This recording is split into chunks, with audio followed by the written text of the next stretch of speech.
not like a wrongdoing did not occur in the Johnson case. It's not like the cause and the death of Anthony Johnson in our jail is fatal. It's not fatal. It's wrong. I personally think more detention officers should have gotten charged because there are more people that did the same exact thing as detention officers are seeing. So ego is going to cost this county a mint. And I'm going to show you where we are right now. Get my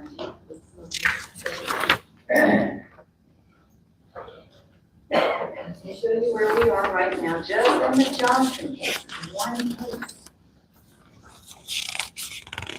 August 6th, 2024, agenda item F1, amount $30,000 for one case. Agenda item F2, $30,000 for one defendant. November 12th, 2024, $100,000 for an outside law firm to defend the county. Also on November 12th, 2024, agenda items D2 through D9. The amount was $30,000 each for a defendant. And I think my internal may have left. I'll still be able to talk during public comments. We're at a total of $400,000. That's just for the job. We could have avoided spending this much money and more to come if we would have attempted mediation.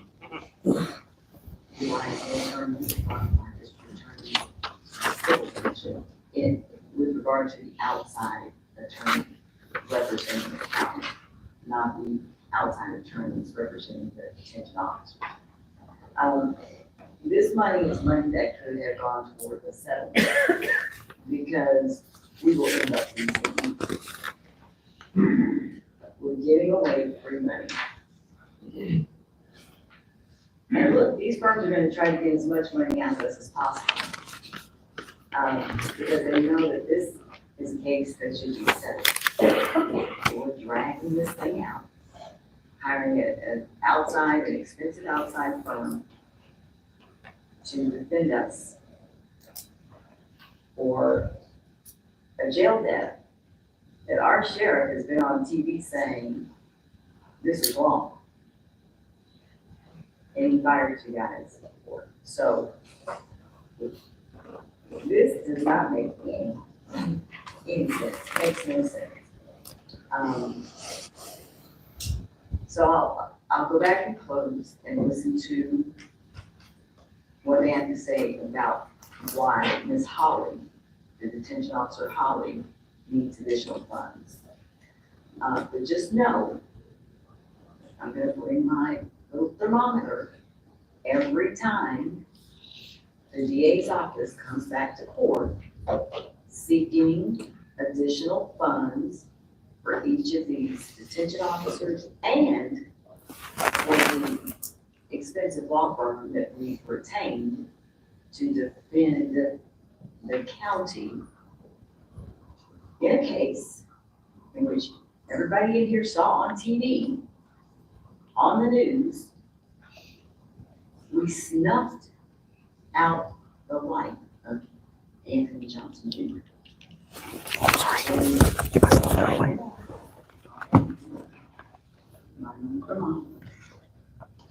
They really are. All right, we have three speakers signed up to speak on this item. The first is Dan Terry, Bishop Kirkland, Linda Hancock.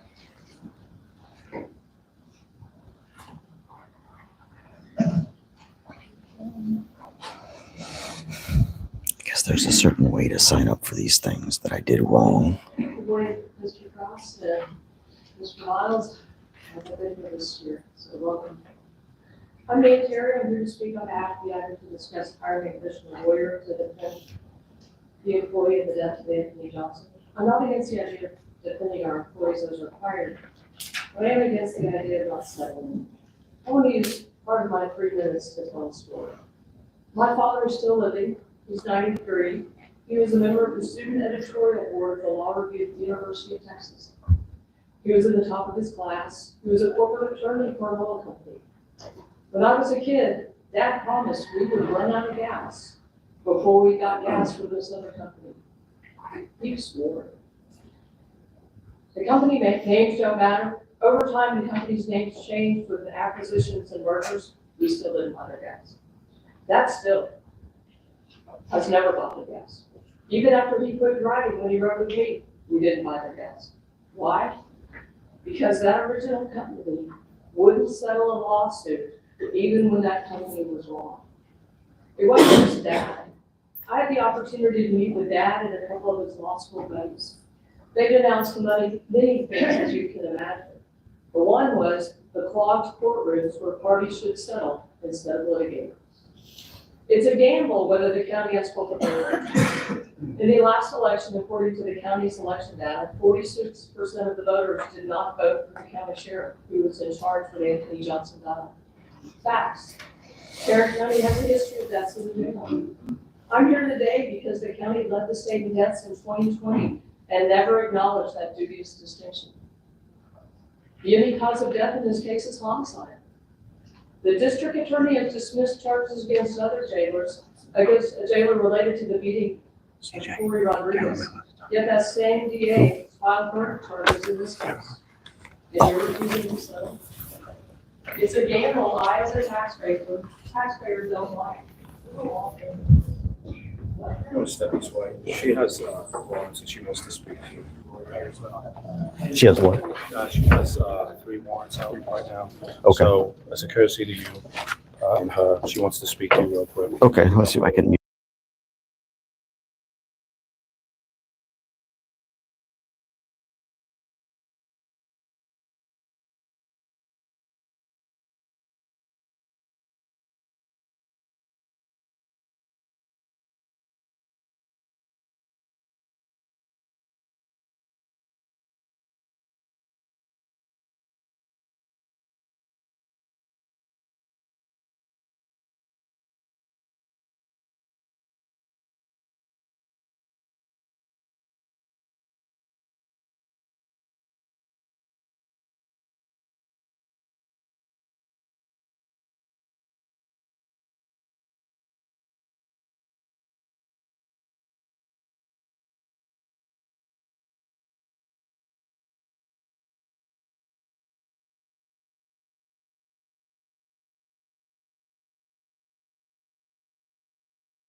This tax for employee housing.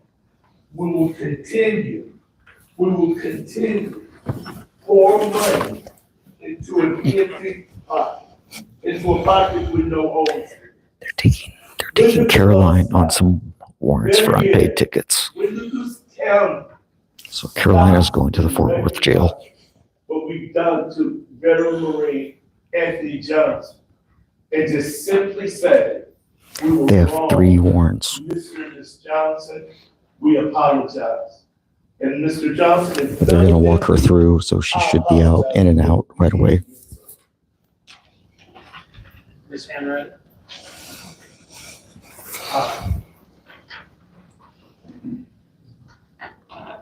I thank the other speakers, especially, Yes, it was just me talking to my client, so that's why I turned off the camera. The little Excel spreadsheet, when we started doing this, and my number comes up to, with, the latest, the Holly, comes up to $585,000. Yes, they are. Did she do something special that she needs more money? Or all of them going to need it? And that's 14 more people. And I figured out, because I like numbers, that if we gave them each another $35,000, that's another $490,000. Please settle this case so county taxpayers like me, who live in Seaport, are not saddled with more legal expenses. $1 million here, $1 million there. They had like 6 cops surrounding her. All right, that's item G1. Now item number 4. Receive legal advice and discuss the litigation in executive session and come back out here and take action if there's action to be taken. Closed. Next, we go to G2, which is pulled from consent, which is consideration of a settlement agreement in a suit filed against Tarrant County by Gregory Cater. I'll move to approve that. But we have a second. Any discussion before speaker? Bishop Kirk.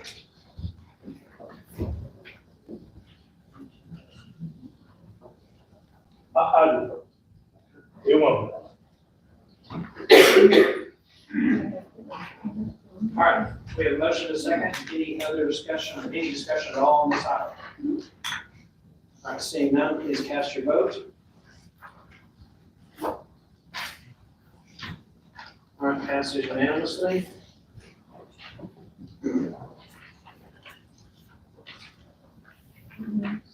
Now we go to. Yeah, she was arrested on a warrant for unpaid Which is. traffic tickets. From consent, juvenile services. Who is here on behalf of juvenile services?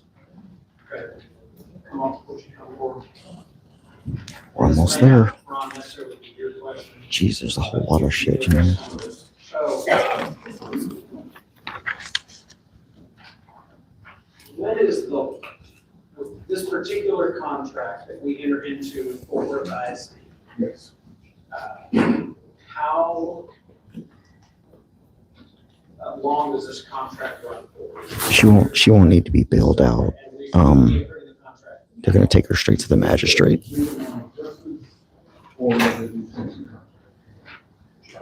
They're just traffic tickets. Justice alternative. Yes. And like it's to approve now, to go for a year. Yes. Okay. Have we described, what we don't pay the city of Fort Worth to do this. I'm sorry, I said the city of Fort Worth, the school district. Do they just get funding for people from the state, or do we actually pay them? State. Okay. Have we opened that up at any point in the last 20 years to any other school district? No, sir. If we were to do such a thing, A, can you legally do this? B, how would you do it? Is it an RFP? And that may not be your, you say. I don't know. So. Because they like to keep Bag on forward. doing stuff like this where they keep them from speaking. I've seen, heard people talk about, and the scores are failing. Why they are, I don't know. I'm not an educator, I don't pretend to know. But should the question be asked, are we doing a disservice to these kids if we don't look at other options? No.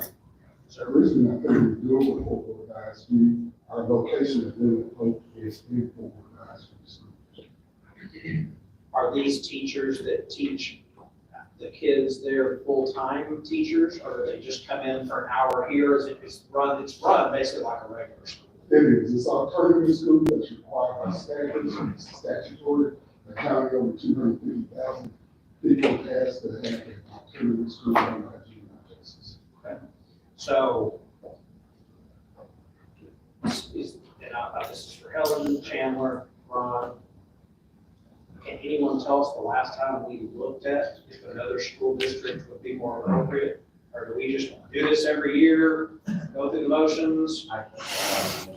In the 33 years I've been here, we've always contacted them. I think this one's going to pass to that. Let's say they did not pass to that. What then happens? They are without a school for 1 year, They will be without teachers. which obviously we're not going to do that, and this is not something to scramble around the last minute. I wanted to bring up the subject, so to get it on people's minds and to potentially look at the next time it rolls around, maybe they do a wonderful job at this, and teaching is difficult by itself anyway, and I'm sure this one is even more challenging. Do we owe it to these kids in the school to go look at other options and see if there's a better way to do it? And we may look at this over the next 6 months and determine the answer is no. But there seems to be so much turmoil out there all the time. I want to make sure we're giving the best education we can. And so that's why I brought up the subject and why I pulled it from consent. Any thoughts, comments? Fire away.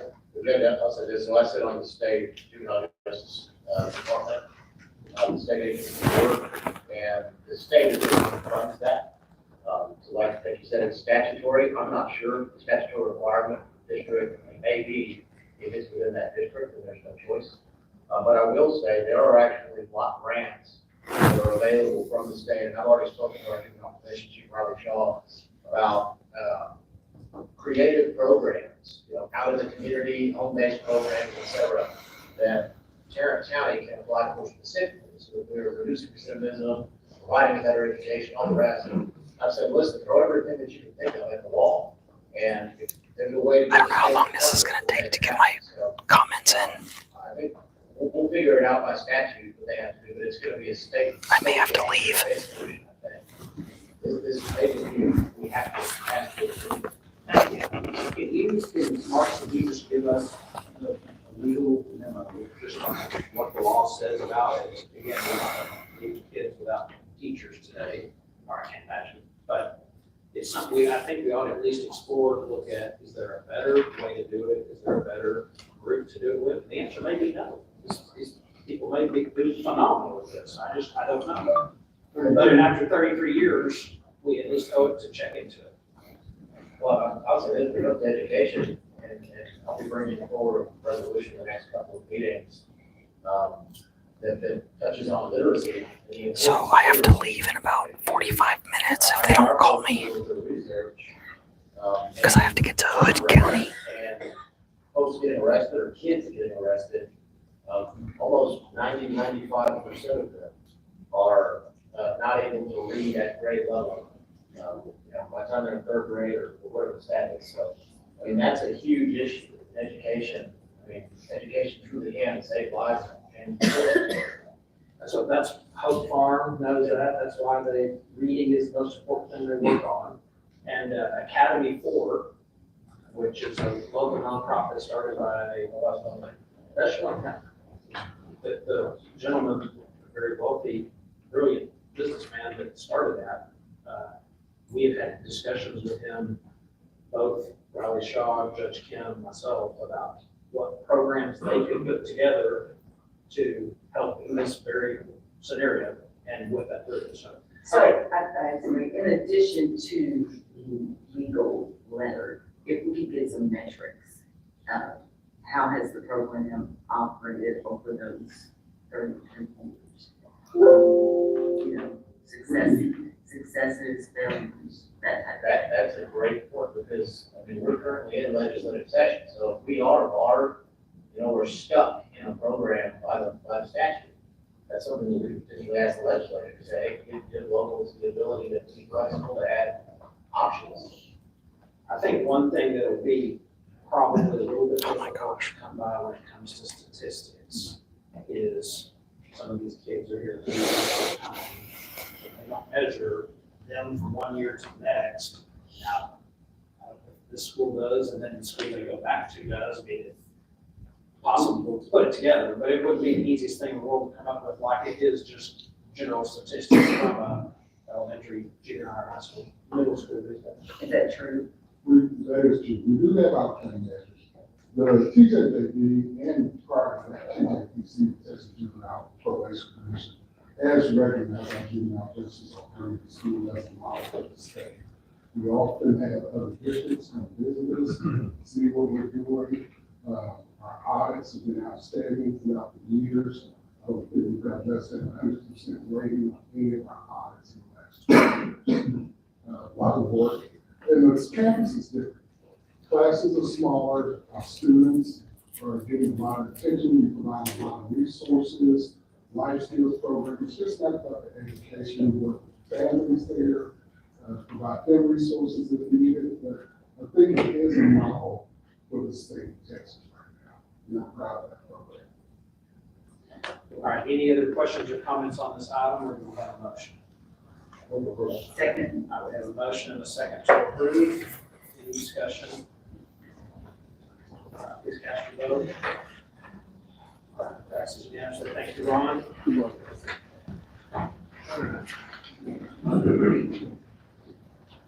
Now we come to purchasing. Oh my gosh. Items N1 through N8. Does anyone have any questions on any of those items? Or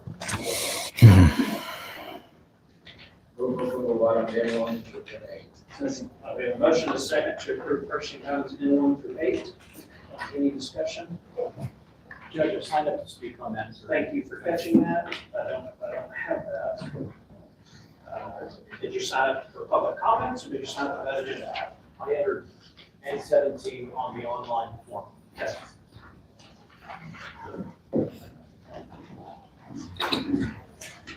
Was that something that? Yeah. What was it, President? So, probably no one is interested in hearing this really, but just one of the things that the change is trying to do is avoid this kind of stuff.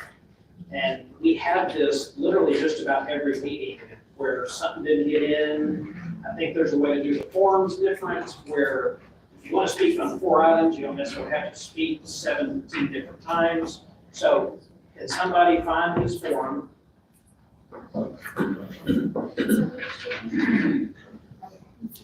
Which item are we on?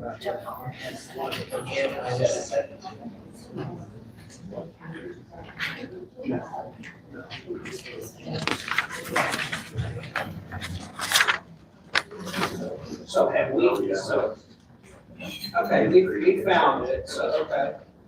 Got it. You are welcome to come speak on this item because we did not call you previously. However, this is not, we have already passed N17 through the consent. What should have happened there was, it should have been, we should have been notified that we have a speaker on consent, it gets removed from consent, which is what just happened on one of those G2, I believe. Passed out of order. What now? Passed out of order, it sounds like. No, it was passed as part of the consent agenda. It just, they didn't, anytime that there's a speaker on the consent item, we're notified to pull that item, so they can speak. when we Jesus, this vote is on like it. a freaking clown show. I don't think it was intentional. No. But if you would like to speak on that more, So this is a good enough time today. I've got some copies here of a letter from the Texas Commission on Jail Standards. The letter is addressed, Dear Sheriff, and this went out July 24, 2017, following the Sonnet Land Act, passage of that act. I assume that every sheriff in the state got it, and so more than I'd like to hand this to somebody, and to give you a copy.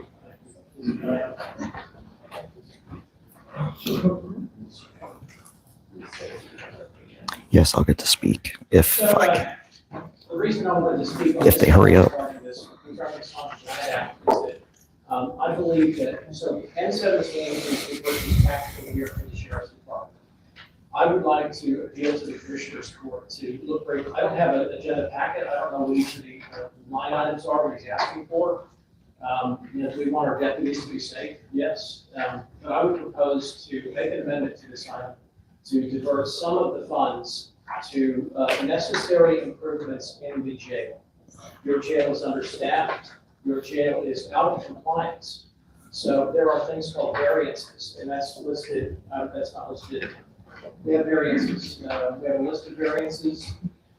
Some of the highlights are that the main jail is more than 30% over capacity. And that is a lifetime variance. So legalese, you can say that when you have a variance, that makes you in compliance, right? That lets you operate out of bounds. Do you have to do any more than the absolute minimum what the state requires you? I suppose legally you've not, financially you've not, but I would appeal to you that it's important for you to go beyond. And I don't expect you to negate the variance. There are at least a dozen variances. The water law or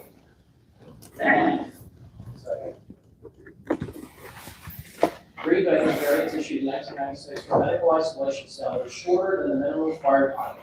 Jail standards require at least 8 feet, and this cell is 7'9". This variance has no expiration. Belknap has a variance issued in 1977 for an unknown number of cells that do not have an associated day room.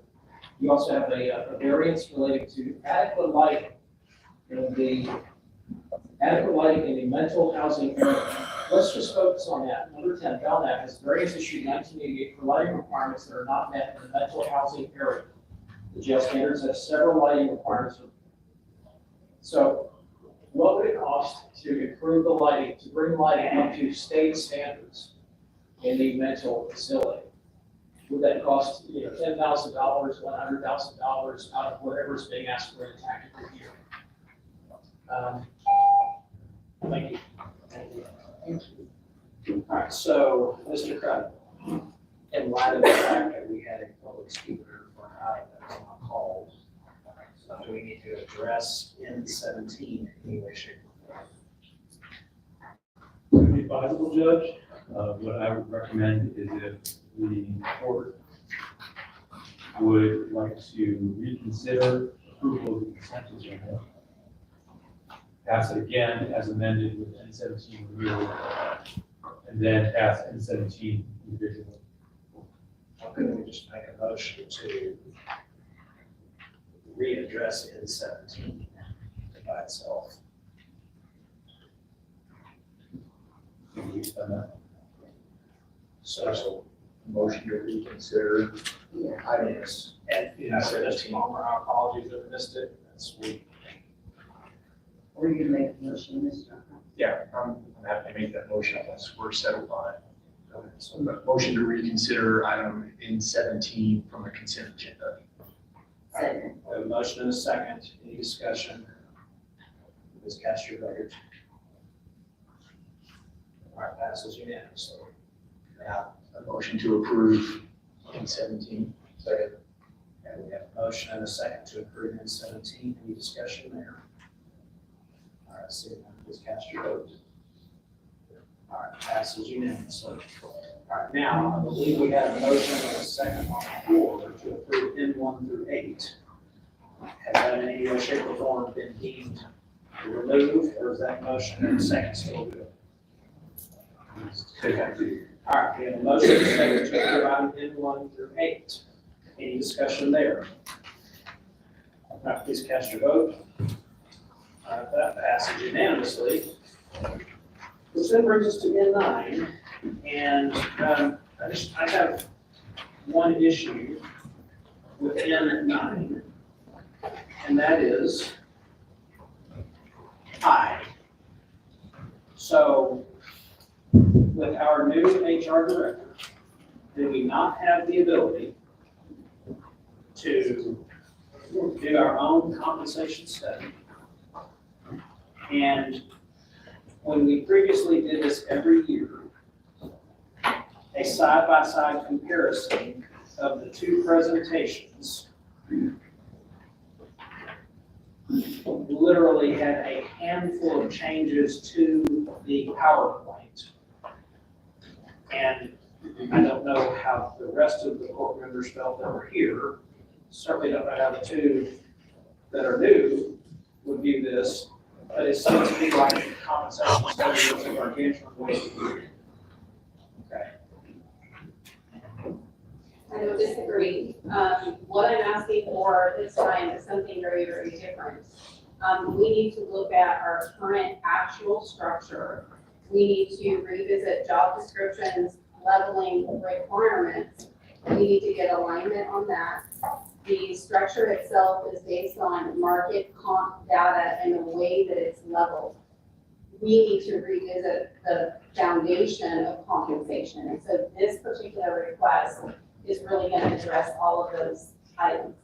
In addition to that, we need to be looking at the FLSA classification for each of our jobs, because that also comes into play around compensation. I also, and Judge O'Hare, specifically to address what's happened in the past, in addition to looking at structure, I also want a tool that allows me in real time to look at comp. So when we have a new position, we can actually plug that into our current salary rates, not current, future state. We don't currently have that. I have showed Helen and Tim and some of my internal staff what that looks like. We don't have anything like that today. So we need better tools, then we can address current structure. So if I could shrink that down into its most basic form, this is not a repeat, same old compensation study that we would check for 50 grand for and get basically a flyer back that says the same thing as we did last year. Exactly, lots more detail. All right, do we have a motion or any questions on item N9? All right, we have a motion, so we get a second on item N9. Any further discussion? All right, please cast your vote. Passes unanimously. Now brings us to N29 from ESET, purchasing policy revisions. We're almost there. Um, We're almost there. Reading through this, what I found, the request is to ask someone to be designated, I think it's you, Melissa, to be designated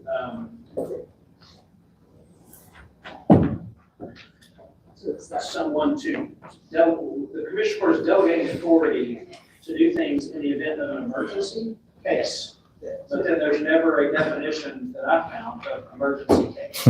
So who determines when it's an emergency case? There is a definition of policies and procedures that is regarding public safety or additional property damage. Can you see that form?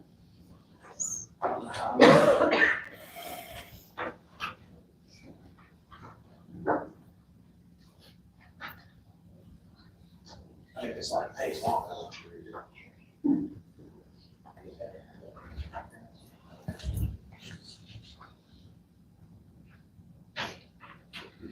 So the emergency condition is described to. We're almost at the last page.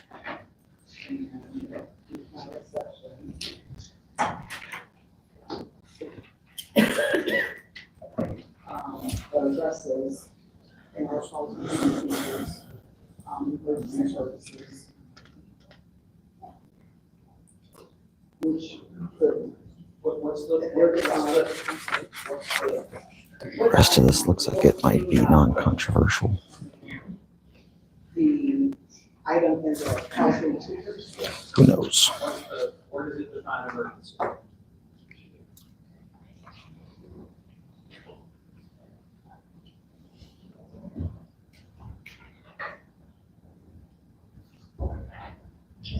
Nine point three, 9. three, yeah, it's in the show.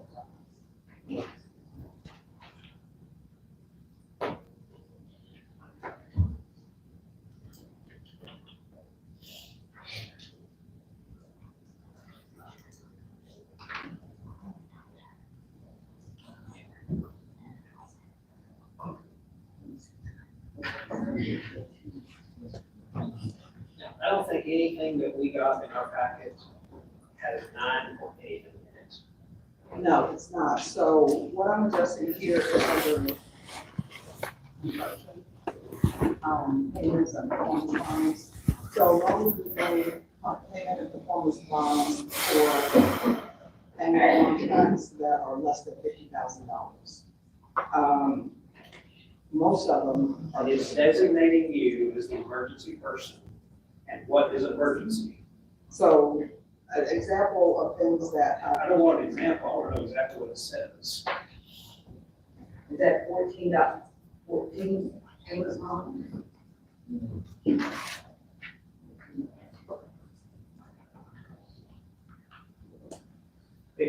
Unless I am misreading this, what is being asked is for the Commissioner's Court to give away a power to a member of the staff, an authority, a legal authority to a member of the staff, and we don't know under what scenario it gets triggered. Is it when you deem it an emergency, she deems an emergency, then who deems emergency? The department, In emergency cases, this says section 262.032. In emergency cases, the Commissioner Court may delegate the authority for the acceptance of bonds and performance payments bonds to the purchasing agent. Okay, so this is, we're designating her now, but we will have to vote again to designate her an emergency. Can anybody answer this? So these are items under $50,000, which are not required by law. So what triggers a payment bond is $25,000. So there have been cases where HVAC, well, most of those, there have been minor repairs. We have annual contracts for HVAC repairs. And so when a vendor comes out to make that immediate repair, and it's under $25,000 just to put the system back online, those are under annual contracts. But I think the whole question, who decides when there's an emergency or what it is, or how this process works, sitting here, we still don't have an answer. So if we do not pass this today, we table this, and go get these answers before we vote on it. Okay. and would it be, so in that example, HVAC, would it be facilities director that says, hey, this went down on 9, but you're the person. Yes. And anything over $50,000, we've always bought it before. I'm not opposed to the idea that we designate. I just want to know who decides when it's an emergency and who gets to call it that. I mean, I think that's just good governance. I think the answer is department heads, or elected officials who are in charge of it. So any purchases under $50,000, I'm the designee. Anything over $50,000 by law has to be approved by the Commissioner's Court. Yeah, we know that part. His question is, who determines the emergency? So would it be the tax assessor, if something happened in his operation? Who determines?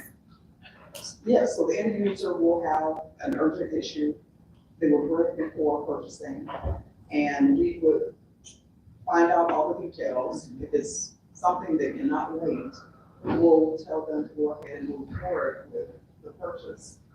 And we will, if we see that it's gonna be over $50,000, we will have to bring it. But if it's $49,000, somebody says it's an emergency, we just get to go do it, we don't even see it. I don't. So I would feel more comfortable, make a motion, vote however you want. I would feel more comfortable if we drop this back and have a little more understanding of what exactly it does, what triggers it, and who decides it. That would be my preference. I move approval. Yeah, second. We have a motion, a second to approve. Oh, I thought you were motion to table. No. She was motion to approve. Oh, okay. I rescind my second. Okay, we have a motion to approve, we have a second. Okay, so it dies due to lack of second. So instead of making a motion to table, just brief us on it, bring it back, tell us. Put it on next one. Thank you. All right, that's M29, I believe it was.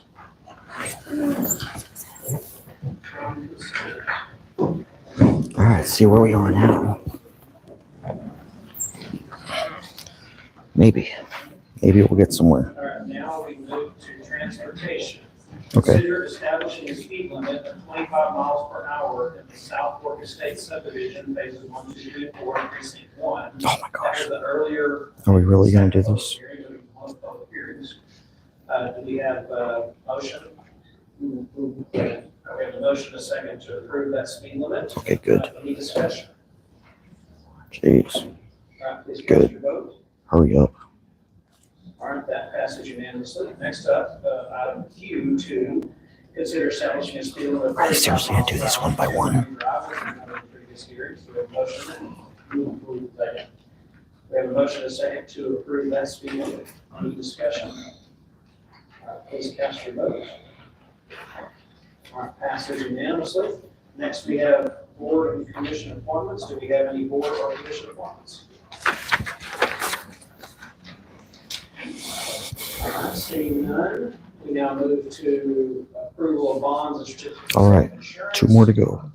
I'll move to approve the self-insurance in lieu of a bond of $2,500 for Kenneth Wilson. Second. We have a motion and a second on this item. Any discussion? All right, please cast your votes. Passes unanimously.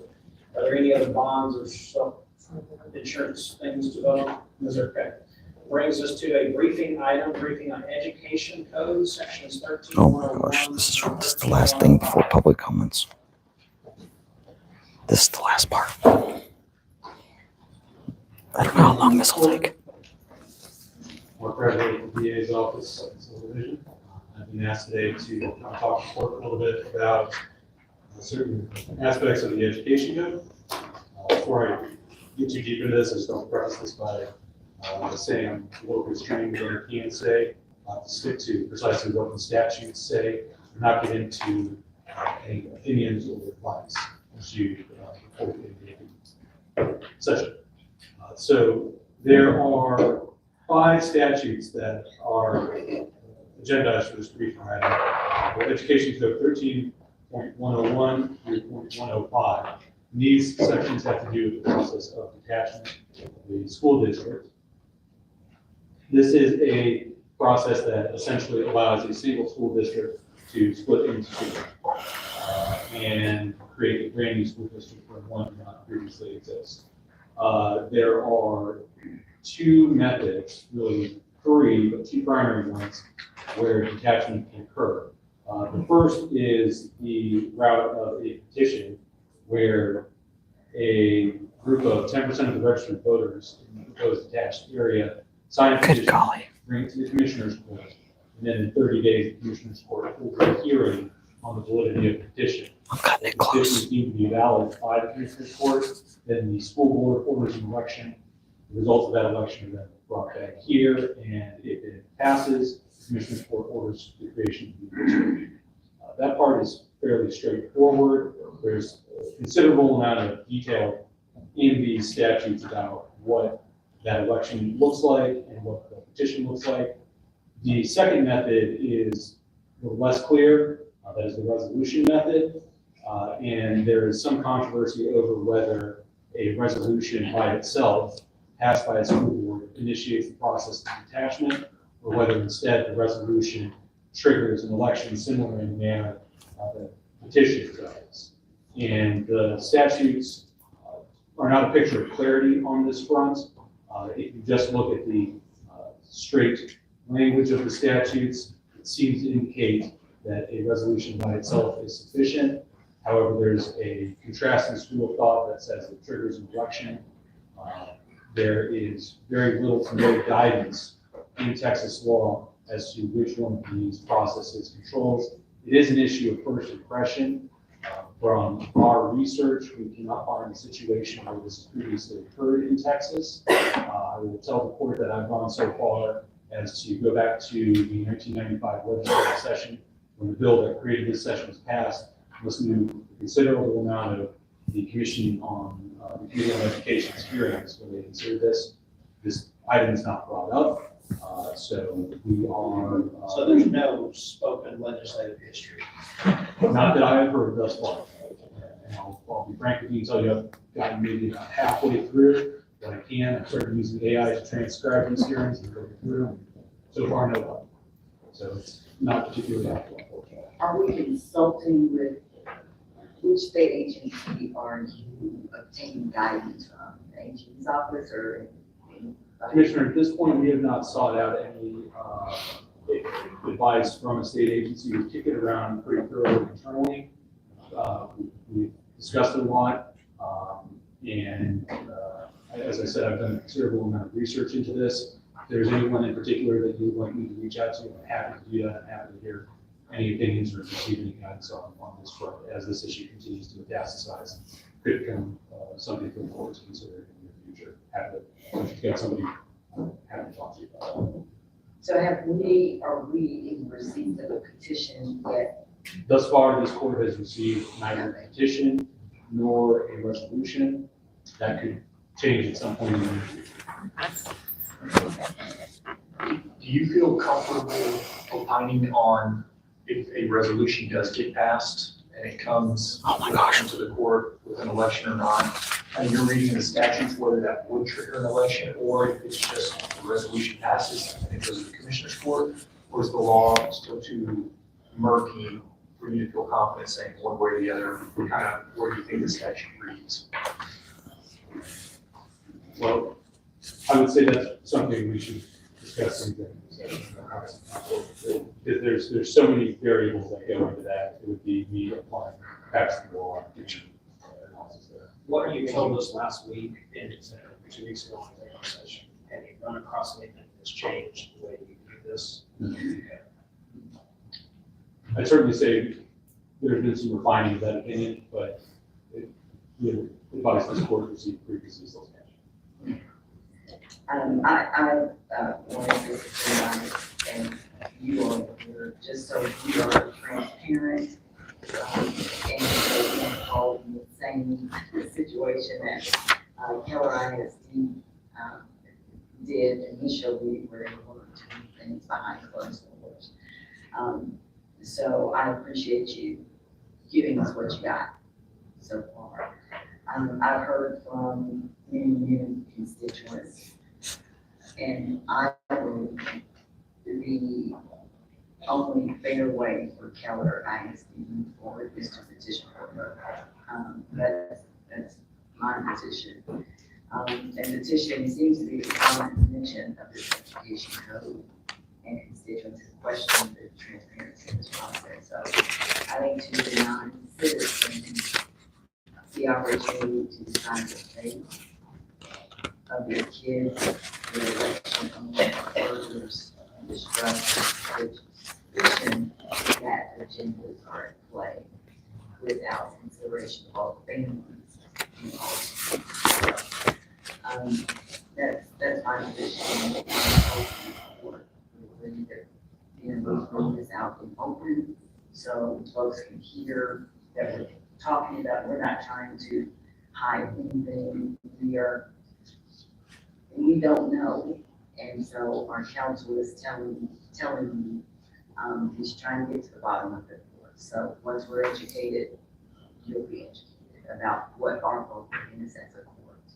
And Commissioner, thank you for saying that. And one thing I would add, just to code on that, is there are some portions of these statutes that talk about mandatory duties in the commissioner's court, such as splitting up the debt, issuing orders to create the district.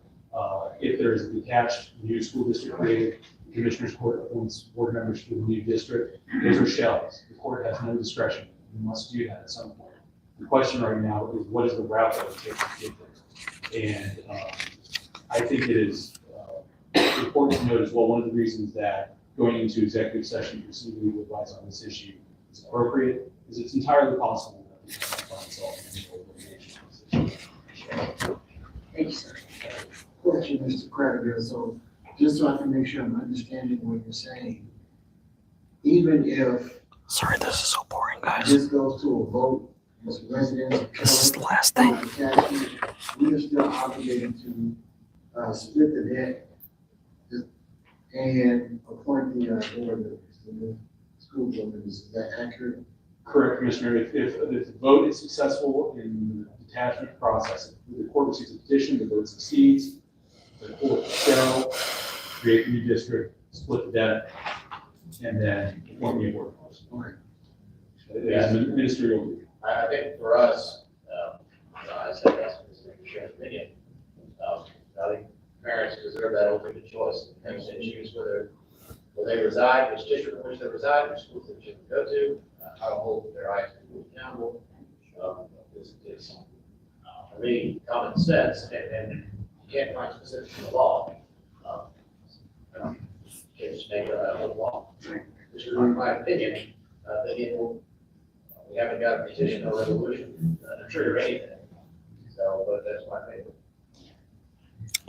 All right, anything else for Mr. Crowder? Thank you.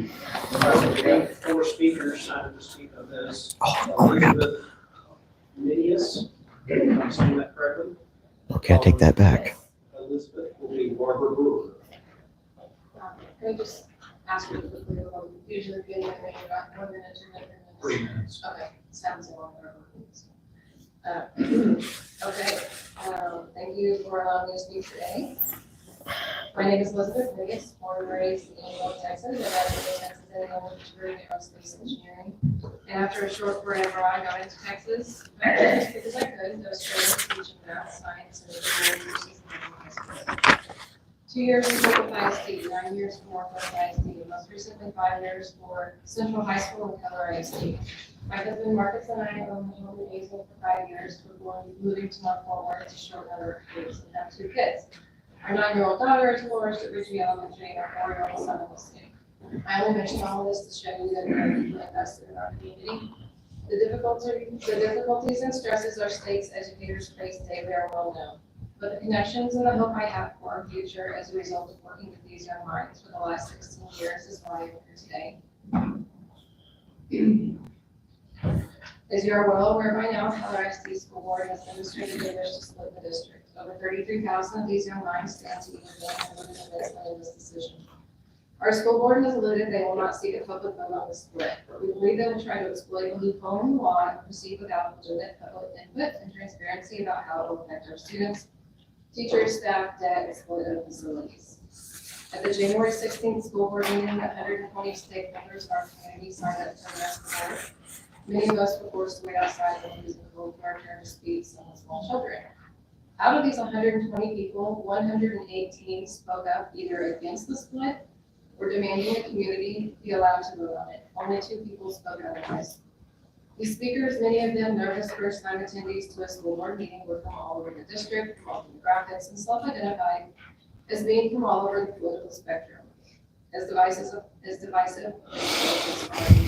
overwhelmingly no public support for doing this without allowing us to vote on it. I want to personally thank Commissioner Manny Ramirez for releasing a statement early on that the vote on the side of ethics from us. This refreshing feature was talking about. I am here to ask all Education of you, code. on behalf of all the stakeholders of 76214, 76137, 76248, 76148, 76262, 76034, 76092, 76131, and 76182. Speak out for us. Continue to speak out for us. Please pay attention to our next school board meeting this Thursday. If their plan moves on forward without a public vote, it will likely result in a domino effect to other school districts whose board members seek to maintain control at all costs. We have a right to be governed by the people and ask that all of you do everything in your power to ensure that the citizens in the school district are allowed to exercise their right to vote on such a crucially important issue. Thank you. Ms. Brewer, Ms. Brewer, we have Matthew. Hi, my name is Barbara Brewer. I'm a 30-year resident of Keller ISD. My parents were part of the original that paid, that lived in Fort Worth, paid their ISD taxes. We've been voters of Keller ISD for over 30 years. But I think it's very odd that we have a small group that decided to take our voice away. They needed our voice last year when they couldn't even get the vote they needed. That's right, 7% voted in that Keller ISD. They needed 76244. They needed 76137. They needed our voice to get on that board. As soon as they got on the board, they signed with us. And now they're taking our district away. I think this is a violation of, the fact is that Matt, you own property in Keller. You're a Keller IC voter. I mean, don't you think that's an issue? You're sitting here voting on this? Yeah, I mean, of course you don't have a problem. Judge O'Hara, We're not. Just one clarification. I we're know, not but you voting made, on Matt this. House, you made it very clear that with the resolution they can pass it. It needs to be up for vote. We have a voice too. We've been paying taxes for over 30 years.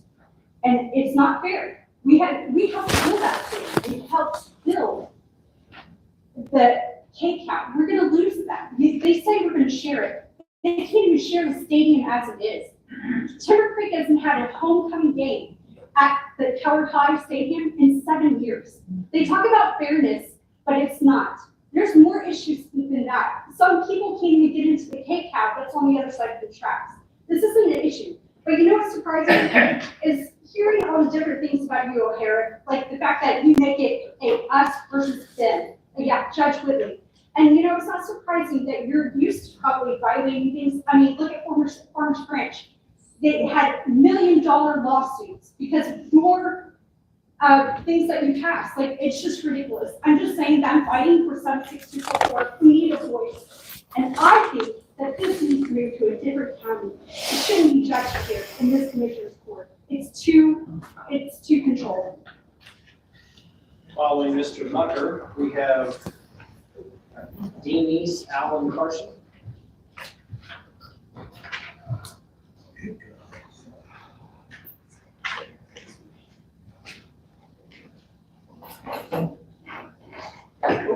We need to do that. Members of the court, section 13.104 of the Texas Education Code has sufficient ambiguity that there are those who would argue that a simple 4-member majority of the school board has the authority to create a new taxing entity responsible for up to a third of the property owner's taxes without a general referendum by those subject to that taxing authority. I am fearful of how this section of the law might be abused by this misinterpretation. School districts across the state are currently facing priceless budget shortfalls due to inaction by the Texas state legislature, and they are looking for solutions, any solutions to their problems. If these school boards determine that they can simply cast off undesirable or expensive parts of the school district and make these parts of the district somebody else's problem, and can do so with no oversight by the voters, what does the future of Texas public education look like?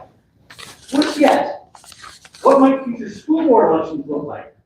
Vote for me, and I will kick the poor people out of our school districts.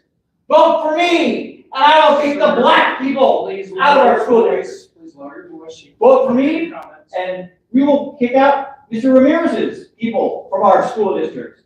And we can do this. We don't need a petition of 10% of the voters. We don't even need to take this to a general election. We can do this with a simple majority of 4 school board members. Put me and my 3 co-conspirators on the school board, and the 4 of us can make this a reality for you. We can do this because, as we all know, the rich white people vote in school board elections, and the poor people, and the black people, and Mr. Ramirez's people do not vote in school board elections. His people, in fact, are among the lowest represented demographic of any in the U.S. electorate. Vote for me, good people of future rich white school districts. Together, we can dismantle Brown v. Board of Education, and we can bring back separate but equal to the great state of Texas.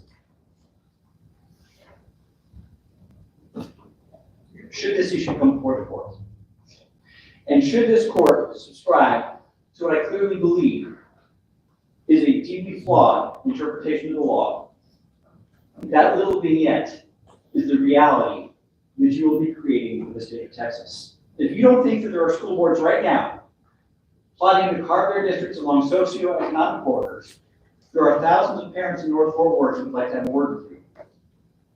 I bring these words to you today so that you can reflect on whether it is really the intent of the legislature to give the profound power of creating a new taxing authority to a simple majority of 4 school board members, and that you can receive the wise counsel of others, so that should this issue come before you, you can vote wisely. Carson.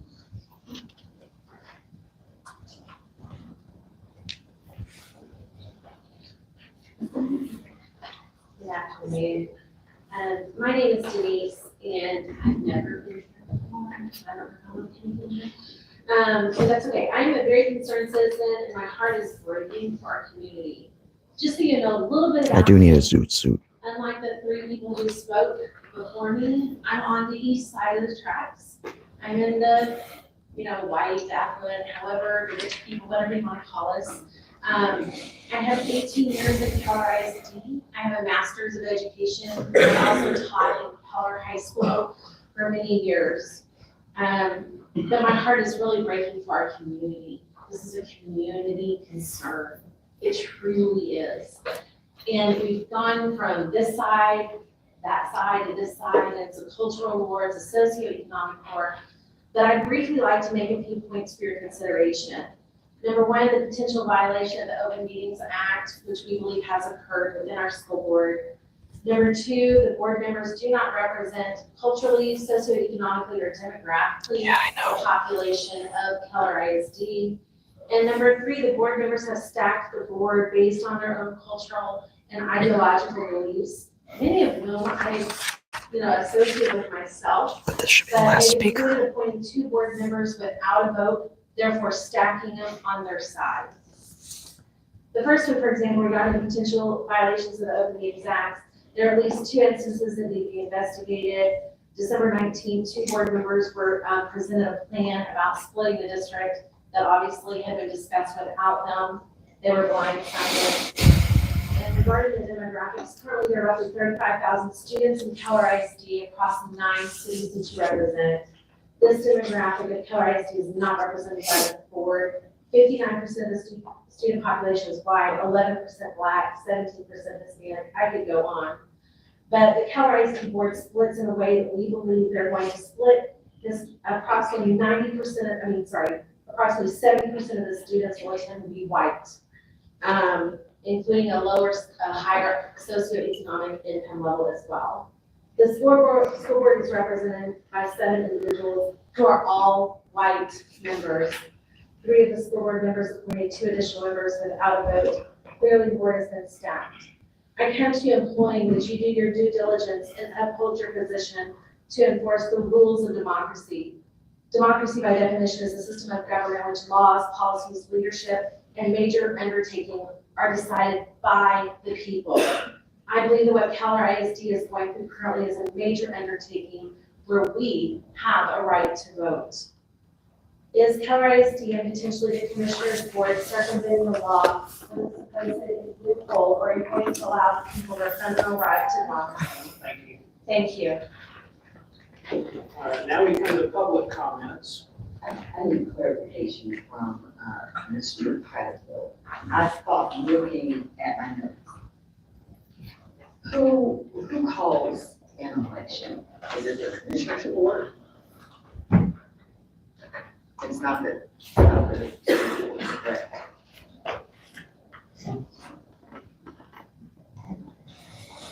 So, Commissioner, that's a good question. If you look at 13.104,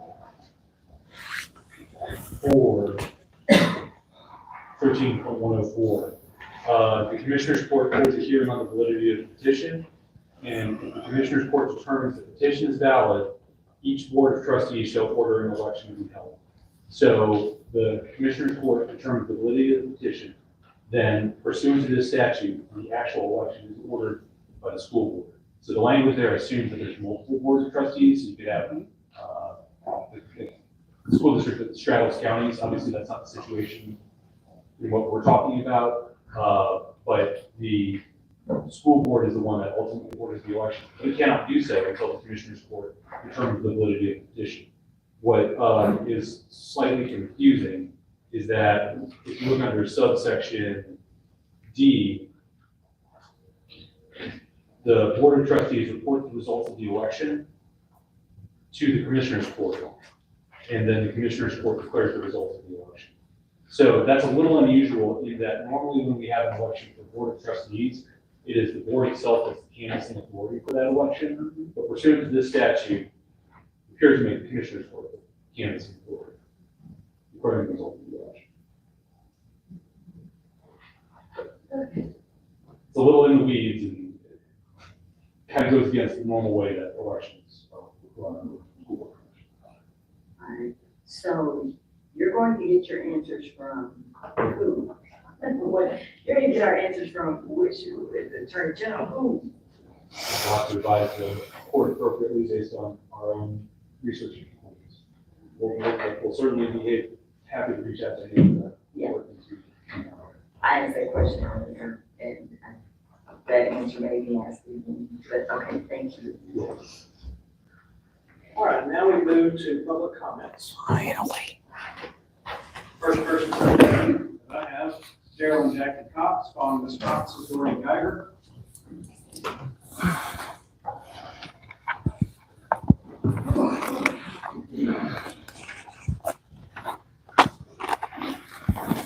Thank you, Commissioner. I'm Jerome Jackie. As you watch the news, you will be seeing many reports of fear all around the nation and all around Texas of the deportation efforts that will soon be following in our community, headed by a sheriff who much favors deportation, assisted by the governor who much favors deportation, and to the terror about 40% of the kids in our public schools who are Hispanic, whose friends and relatives may be adversely affected by this, and to the fear of some of us who stand firmly for civil rights and think that these deportations are an abomination. And I appeal especially to you, Mr. Ramirez, to be sensitive to this because you are the Hispanic representative on the court. This is a time of terror, deep fear, deep division. And what do I find in my commissioner's court? That the police state on display at every door to the court. 3 on the outside, 4 or 5 on the inside, and line the walls. If someone dares to applaud some comment by Reed Bills on how your rules violate the First Amendment, that person is escorted by multiple police from the room. This is the police state, and if you don't think that the fear that you engender by using the police as you do is a form of not very subtle censorship, what we feel, we think we can say, you're not paying attention. But I'm asking that you consider what you do and the fear that you create, and that you do what you could to be kind and to be merciful and to help us through this dreadful. Following Ms. Geiger, we have Counselor Godby. Oh my gosh. They're gonna hold me till the end, I bet. Even though I signed up last night. I wish to show my support for all of Mason Yames's family and friends for their well-spoken request for jail reform. I hope their voices will result in positive changes being made in the Tarrant County Jail. Oh, good, that was quick. Following Ms. Godby, we have Carl Palomares. Oh my gosh. I'm Catherine Godby. I'm with the Justice Network in Tarrant County. I've been coming here about 2.5 years now. I've been serving for the high number of deaths at the Tarrant County Jail. I have no doubt that there are fine, decent good people working in the jail. Of course there are. But it's hard, even for the people who truly want to treat others with respect, when they're operating in a culture of willful indifference and thereby a culture of cruelty. 2 weeks ago, Commissioner Simmons read a plea from a mother of an incarcerated person saying that a guard is telling her son, among other things, that he won't get out of there alive. In response, the sheriff said, "Of course, we'll look into that. We always do, Commissioner, but 99% of the time, it's not true. There's nothing there." Obviously, he's not looking seriously. He's going through the motions, and we assume every detention officer in the jail knows that. So let's be real here. Not everyone, of course, but there are detention officers in the jail who do not treat people with the dignity they deserve. In all likelihood, that mother's son is being terrorized. Yes. If this kind of thing did not happen, we would not hear the reports that we hear. We would not have so many deaths in the jail. We would not have to pay out millions of dollars in wrongful death lawsuits. The culture of willful indifference is a culture of cruelty, and it comes from the top. The Justice Network is not even saying that if the sheriff cared about his fellow human beings, we're saying that if the sheriff was competent, then he would begin today to change that culture of cruelty. But we know he won't do that. So it's up to you. Commissioner Krause, Commissioner Ramirez, you have the power of the purse over him. You have the power to make inspections, surprise inspections at the jail. And you have the power of tremendous influence in this community.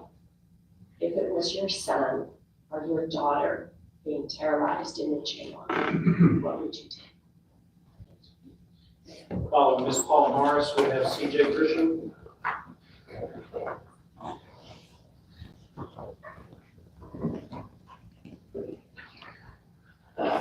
My name is Carla Mars, resident of Precinct 4. I know the people had all of you pretty shaken up from the first meeting of this year to have brought forth a new decorum policy effective next month. You want us to not be in your ears every 2 weeks and taking up your whole day, then maybe do something about Wayborn, like demanding his resignation and opening an independent investigation into him in a jail. And get us all some real answers about what's happening at the jail and accountability to our communities. Most of you have been on this dais for 2 years now. Color me disappointed but not shocked that 2 of you have only applauded and commended the horrific leadership of Wayborn. 70 people have perished, but I guess when we get to 80 this year for our track record, y'all might do something about it, or not.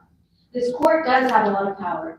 You, as Judge Tim O'Hare and presiding officer, have a lot of power, and the manner in which you wield it does matter. That being said, it's been evident that you use it for your own interest over those of the people. You've shown us very clearly in the past 2 years what type of leader you are, just as Wayborn has shown us what type of leader he is.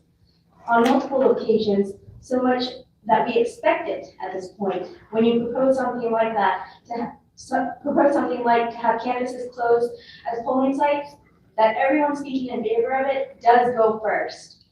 Maybe you should consider the perception people have of you and this court. Maybe it will be changed in a meaningful way by listening and adapting instead of denying and ignoring us.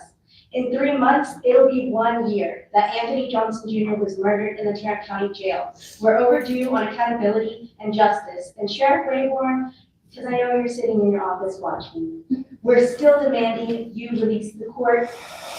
You release the full video, and this court as well demand that it is released and expose everyone involved and responsible in this murder. The Sheriff's Office, to MHMR, and to JPS.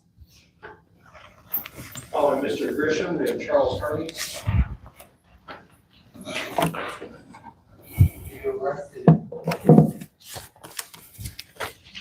Who do I give these to? We got one for each of the members. Oh, over here. Great, awesome. Thanks. All right. So I came here last time because my good friend Mason Yancey was murdered in the jail. All right. That's why I meant to come here, but you didn't hear from me. The reason you didn't hear from me is because the thugs you have outside the door there assaulted me, threw me in handcuffs for no reason whatsoever, and tried to arrest me. Thankfully, Sheriff Wayborn thought the better of valor and listened to me when I told him to read the fucking law. Now, let me tell you something. Excuse me, that's protected speech. Hey, whoa. What do you need 8 officers for? I'll fucking leave, jeez. You don't need 8 officers. This is the problem right here. Let me get my stuff. What the hell is wrong with you people? You're in my way. Let me get my stuff. And Chief Driscoll here needs to be fired. Mr. Creditor, is it indeed protected speech? Yes, it is. I've got the case law right here.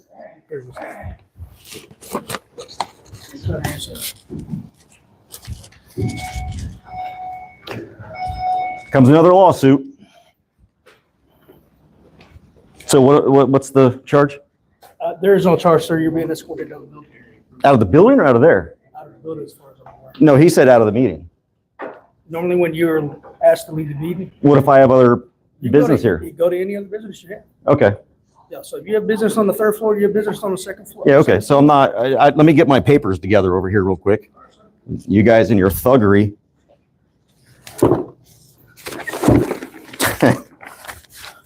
Man, can't even speak. Where's my folder at? Oh, I gave it to them. Okay.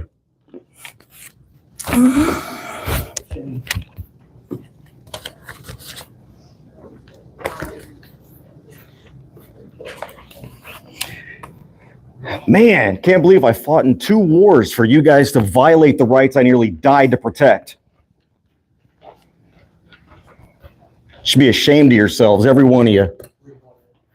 I got to go to another court hearing this afternoon, so I'm going to another county. Hey, brother, appreciate you.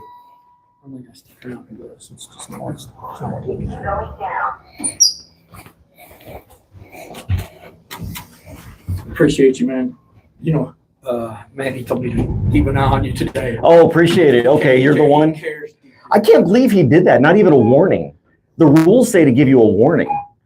But you know, when you're impassioned. The only rules that matter to him is what he wants to know. Yeah. That's it. It's clear. I literally said a quote when I told him to read the fucking law, which is exactly what I told him. All right, guys. Well, I got to get going. Tarrant County rises its head again. They assaulted me before I got into the meeting. They nearly assaulted me trying to get me out of the meeting. So, I mean, literally, there's like, what, 10 cops that swarmed on me? Just for saying fuck? It was more than a couple. Jeez. All right, guys. I'm gonna end this. I got to get to court, and thankfully I'm gonna make it in time, I think. As long as they didn't tow my car. Hey, brother, appreciate you. Let me turn this off real quick, and you guys take care, be safe, be free. I'll be here again next time.